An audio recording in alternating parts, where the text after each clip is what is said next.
할렐루야. 오늘 시간에 같이 우리 은혜 받을 말씀입니다. 계속해서 우리 사도행전입니다. 사도행전 20장입니다. 오늘 사도행전 20장 7절로 말씀부터 9절 말씀, 7절로 9절 말씀 우리 같이 한 절씩 읽으면서 같이 또 은혜를 나누겠습니다.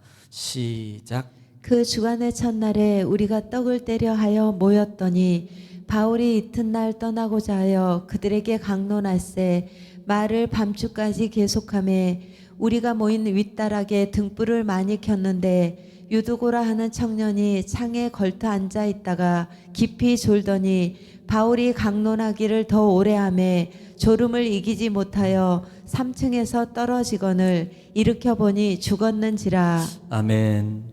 사랑이 많으시고 은혜가 풍성하신 아버지, 은혜와 사랑을 주님 감사합니다. 하나님께서 우리를 사랑하시고 또 하나님의 말씀의 은총을 허락하시기 위해서 또 하나를 우리에게 허락하심으로 말미암아 이 새벽에도 주님을 또 찬양하며 아버지 말씀의 떡을 이 시간도 받기를 원합니다. 말씀은 하나님이시요, 말씀은 예수님이시요, 말씀은 성령님이십니다. 말씀은 은혜요, 진리요, 길이요, 하나님 또 응답이요, 축복이요, 치유의 능력이오니 이 시간에 말씀의 큰 권세와 능력과 생명을 저희들에게 베풀어 주시옵소서. 예수님의 이름으로 기도 올려옵나이다. 아멘. 할렐루야. 오늘도 하나님 여전히 말씀을 통해서 우리에게 말씀하십니다. 그러므로 하나님 말씀을 받을 때 받는 우리의 자세가 중요한데요, 내가 하나님 앞에서 하나님의 음성을 듣는다는 자세로 여러분 경청하고 또 말씀에 순종하면 신명기 28장 1절로 14절입니다. 내가 들어가도 복을 받고 나가도 복을 받고 소유가 복이 되며 형통하게 될 것이라는 말씀이 그대로 이룰 줄 믿습니다. 또 말씀이 증거되고 선포될 때마다, 읽어질 때마다 우리가 화답해야 될 대답할 말이 있는데 그 말은 아멘입니다. 아멘은 고린도후서 1장 20절에 하나님께 영광을 돌리는 것이라 그랬고요, 또 아멘은 우리 하나님 말씀이 그대로 이룰 줄 믿습니다라는 나의 마음의 신앙의 고백을 소리내어서 하는 겁니다. 또 아멘은 우리 마음의 기도의 소원이 담겨져 있습니다. 그러므로 이런 말씀이 증거되고 또 읽어질 때마다 꼭 소리내어서 아멘으로 화답함으로 말씀의 응답을 여러분 누리는 여러분 되시기를 다시 한번 주의 이름으로 축복합니다. 자, 우리는 지금 계속해서 사도행전 말씀을 통해서 같이 은혜를 나누고 있는데요, 반복의 능력입니다. 지난 시간에 19장 말씀이었어요. 에베소 교회 사역을 마무리하는 그런 과정이라 이 말입니다.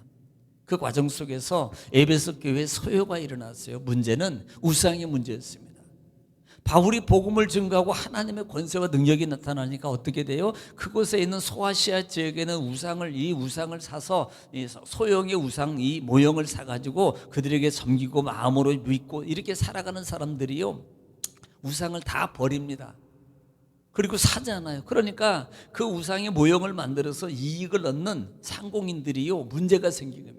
그래서 데메드를 중심으로 말미암아 에베소 쪽에 큰 소요가 일어나게 되고 약 한 2달 동안에 큰 소요가, 이게 2달 동안이면 작은 소요가 아니거든요. 그런데 그때 우리가 잘 아는 서기장이 나서서 이제 모든 것을 다 해결하고 그 다음에 이것은 너희가 불법 집회다라고 종료해서 흐트러버립니다. 자, 그리고 난 다음에 소요가 그치고 날 때 이 바울 사도가 이제는 뭐예요? 제자들과 그 다음에 많은 지역을 다니면서 그 다음에 고난의 신앙을 잘 가지고 있어라. 고난 후에 어디로? 배를 타고 마게도냐로 이렇게 건너가고자 하더라 이 말입니다.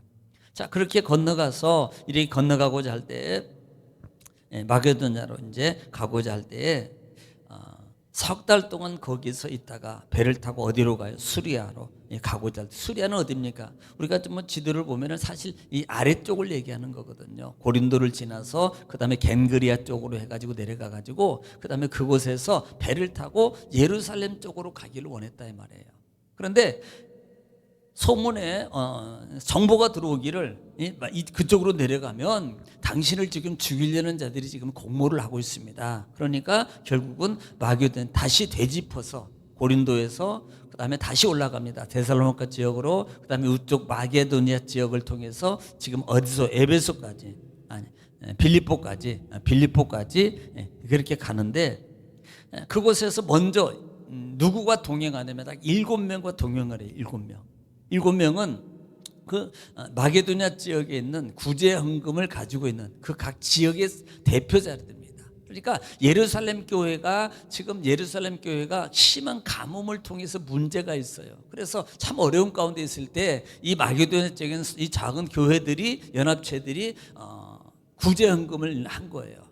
그러면 바울 사도가 그것을 가지고 가서 전해주면 되는데 바울은 그렇지 않냐고, 야 너희들도 같이 가자, 같이 가서 기도하고 한번 좀 봐라 등등 이런 의도를 가지고 같이 동행하게 되는데 그들이 함께 가기를 원하지만 바울은 아무리 따져봐도 또 무교절을 지키거나 여러 가지 상황을 보니까 이게 안 돼요. 그래서 먼저 돌려보내고 지금 빌립보 지역에서 무교절을 먼저 지키게 됩니다. 무교절을 지키게 되고 그 다음에 건너가 있는 드로아에 같이 나중에 가서 만나게 되는 그런 상황이다라고 지난 시간까지 말씀을 드렸습니다. 자, 7절 말씀부터 제가 오늘 다시 7절 말씀하는 이유는 다시 보충할 부분이 있어서 그래서 7절부터 9절 말씀을 다시 한번 강론하기를 원합니다. 자, 7절입니다. 그 주간의 첫날에 우리가 떡을 떼려 하며 모였더니 바울이 이튿날 떠나고자 하여 그들에게 강론할세 말을 밤중까지 계속하며 그랬습니다. 이날은 그 주간의 첫날이라 그랬어요. 어제도 말씀드리면 그날이 첫날은 현재의 주일을 가리킵니다. 자, 성경에 보면 고린도전서 16장 2절 말씀을 보면은 한번 좀 볼 필요가 있어요. 고린도전서 16장 2절 말씀 한번 좀 보겠습니다. 들어보시기 바랍니다. 시작. 매주 첫날에 너희 각 사람이 시작하는데 뭐예요? 매주의 첫날에 각 사람이 그 다음에 수입에 따라 모아두어서 내가 갈 때 연보를 하지 않게 하라. 네, 그러니까 매주 첫날이라는 단어를 쓴단 말입니다.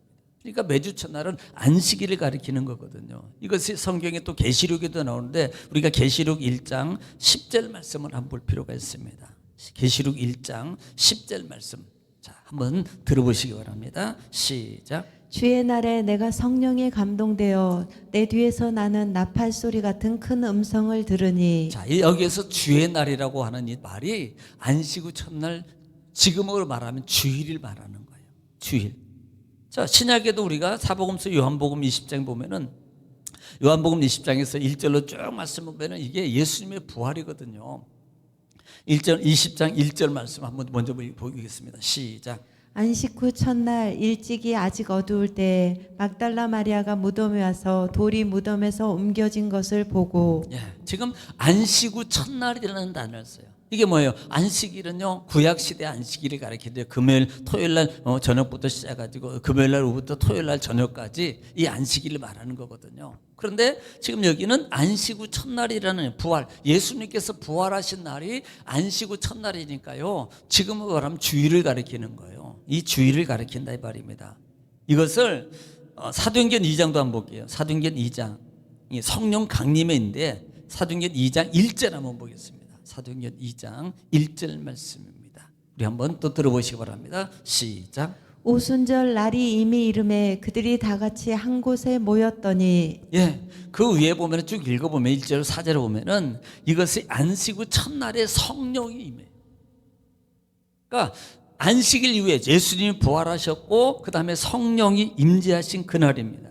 그러니까 이날을 거룩하게 구별해 가지고 예배일로 자연적으로 지키게 돼 버렸어요. 이게 주일이라는 이 주일이 자동적으로 나중에 이제 공식적으로 선언합니다만은 이것을 자연적으로 그때 당시에 우리 기독교인들이 그렇게 자연적으로 모여서 그날을 지키게 되고 하다 보니까 이게 더 주일이 돼 버린 거예요. 더 나아가서는 무리가 떡을 떼려면 모였더니 여기는 떡은 뭐예요? 성찬 예식을 가리키는. 초대교회에 성찬 예식이 이루어진 것처럼 이것을 기념하라 그랬잖아요. 그런데 이 성찬 예식을 한 다음에 바울이요 밤늦게까지 설교를 하는 겁니다. 그 이유가 뭐냐면 다음 날 이제는 이 빌립보 지역을 떠나서 드로아로 배 타고 건너가야 돼요. 소아시아 지역으로. 그러니까 시간이 없으니까 밤늦게까지 또 거기 사모하는 자들이 있잖아요. 말씀에 사모하는 자들이. 그러니까 아마 우리는 이렇게 설교하면 주여 그럴 거예요. 탄핵 나올지 몰라. 근데 우리 정금교회는 할렐루야고. 그런데 이렇게 설교를 늦게까지 계속적으로 밤늦게까지 계속적으로 설교를 강론을 하더라 이 말입니다. 자, 8절에 우리가 모인 윗다락에 등불을 많이 켰는데 그러니까 이제 밤늦게까지 피니까 그 당시에 약 3층, 2층 건물이 이렇게 있으면요, 바깥쪽까지 이렇게 환하게 비치게 하려고 등불을 여러 개 이제 켜놓은 거예요. 켜놓은 겁니다. 또 우리가 볼 수 있는 것은 선뜻 자기 집을 그렇게 집회 장소로 내줄 수 있는 것도 쉬운 게 아닙니다. 하나님의 은혜의 마음이 아니면 그 많은, 얼마나 번거롭겠어요. 여러분 보세요. 이게 뭐 1시간 정도 끝나고 딱 끝나는 게 아니고요, 아침부터 시작해가지고 예를 들어서 아침부터 저녁까지 밥도 못 먹고, 예를 들어서 뭐 밥 같은 문제도 있고 화장실 문제도 있고 물 문제도 있고 여러 가지 번거로운 게 얼마나 많아요. 아니, 사람이 생리적 현상이기 때문에 하루 종일 뭐 이틀 동안 참을 수 있나요? 못 참아요. 이건 상당히 번거로운 거란 말입니다. 그럼에도 불구하고 자기 집을 선뜻 집회 장소로 그렇게 많은 무리들이 모일 수 있을 정도, 심지어는 얼마나 많이 창문까지 걸터질 정도로 사람이 모일 정도니까요, 그렇게 그곳에 불을 켜고 내어준다는 것은 쉬운 것이 아니라 이 말입니다. 이것이 하나님의 은혜라는 사실이에요. 자, 9절입니다. 유두고로 하는 청년이 창에 걸터앉아 있다가 깊이 졸더니 바울이 강론하기를 더 오래 하매 졸음을 이기지 못하여 3층에서 떨어지거늘 일으켜보니 죽었는지라. 우리가 유두고라는 이름은 그 당시 상당히 흔한 이름이라 그랬어요.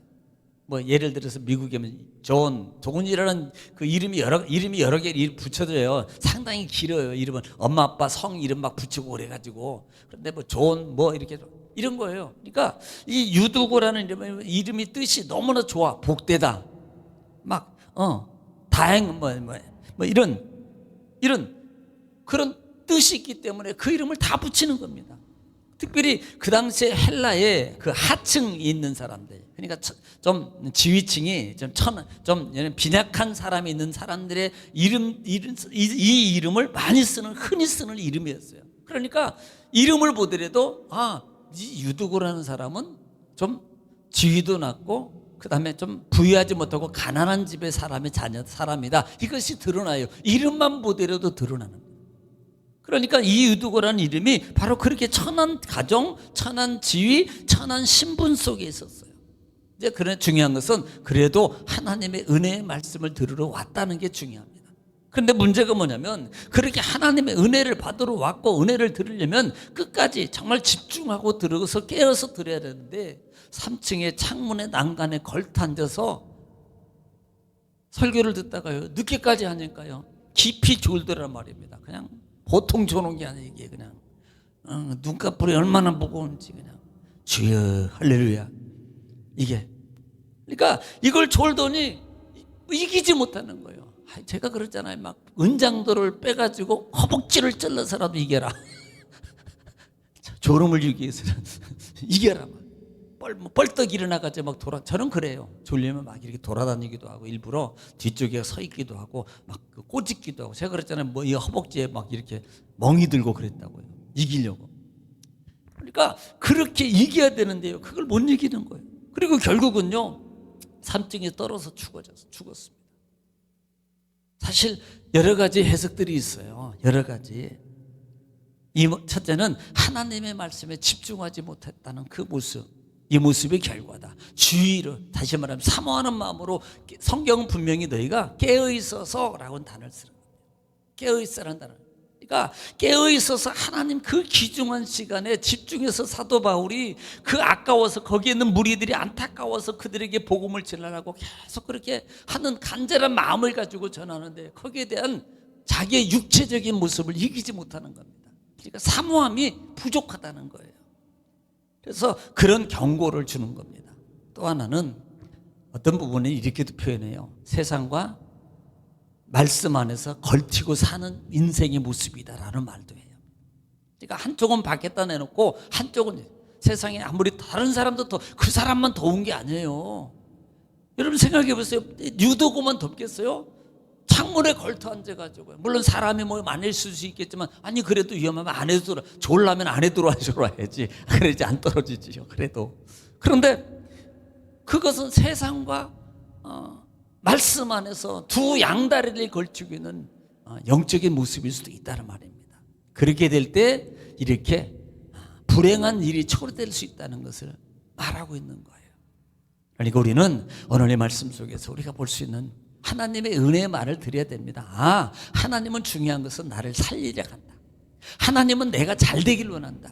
내가 문제 가운데 있지 않고 그 문제 속에서 벗어나서 뭘로 하나님의 말씀으로 해결함을 받아서 행복하고 축복 가운데 정말 하나님의 영광 돌리며 살기를 원하신다. 그렇다면 이 말씀 속에서 아, 하나님이 나를 살리려고 주시는 말씀이구나.